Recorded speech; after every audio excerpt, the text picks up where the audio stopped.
Point five and final. Point five kind of big. I kept saying this term that the presence of God must be cultivated. Yeah? And somebody may be sitting there and saying, how does one cultivate the presence of God? In fact, ask me.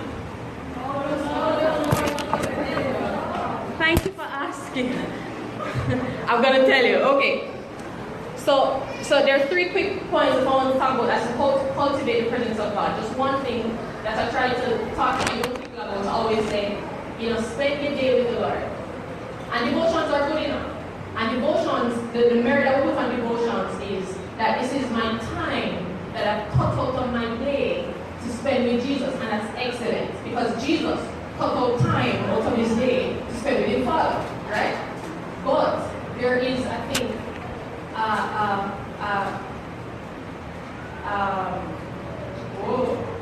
there is a niceness of spending your day with the Lord. And what do I mean by that? The Lord is an active participant in my conversations.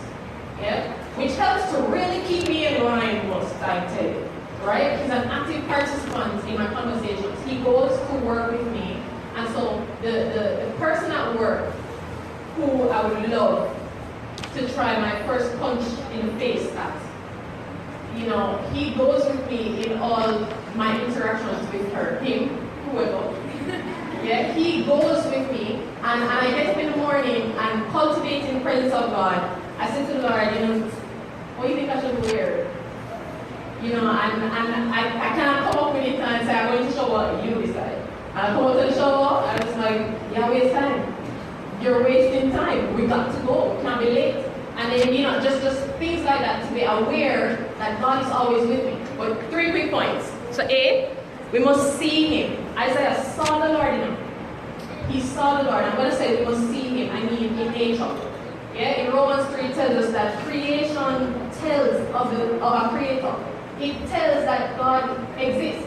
And that there is a true and living God who makes and lives and works through his people. And so one of the ways that I do that is I absolutely love fruits. Love fruits. And I make a conscious effort to think about how would God even come up with this fruit. And so I like june plum and grapes and things like that. And every time I'm eating it, I would say to my friend or whoever I'm around at the time, God must have thought about me when you make a fruit here. Right? He must have Alison in mind eons ago when he made this. He said, she's going to enjoy this thing one day. And I'm doing that because I'm training myself to remember who my creator is, one. But two, to be aware that God is not just in the slaying, nose nods, eyeballing experiences. But he's in my everyday experience of nature. He's in my everyday experience of his goodness when I go to work and when I'm at school and when I'm at play and I'm just doing life. That God is a very real God that I can see through the things that he has made.